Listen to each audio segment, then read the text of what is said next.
Hello বন্ধুরা, CSK এর ball tampering প্রকাশ পেয়েছে কি? এই সম্পর্কিত একটি ভিডিও বেশ ভাইরাল হচ্ছে।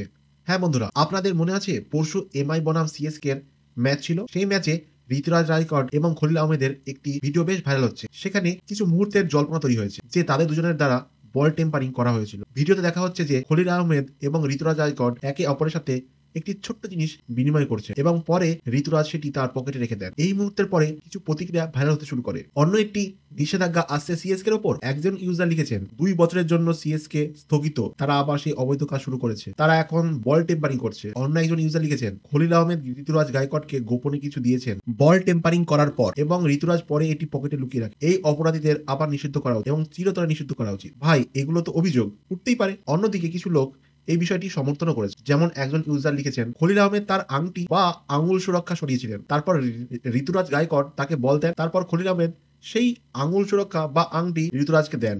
ঋতুরাজ সেটি পকেটে রাখে। কেউ নতুন বল টেম্পার কেন করবে? কিন্তু ভাই, এখনো পর্যন্ত এই সম্পর্কিত কোনো অফিসিয়াল খবর আসেনি। কোনো অফিসিয়াল তদন্তও শুরু হয়নি। তাই আমাদের কাছে এর কোনো শক্ত প্রমাণ নেই। কিন্তু এই বিষয়ে আপনাদের মতামত কি? আমাকে অবশ্যই কমেন্ট করে জানাবেন। আর আপনাদের জানিয়ে রাখি যে বল টেম্পারিং ক্রিকেটে একটি গুরুতর অপরাধ এবং এর জন্য কঠোর শাস্তি হতে পারে। আইপিএল এর নিয়ম অনুযায়ী বল টেম্পারিং এর অভিযোগে দোষী সাব্যস্ত হলে একটি দলের ওপর জরিমানা, পয়েন্ট কাটা, এমনকি নিষেধাজ্ঞাও জারি হতে পারে।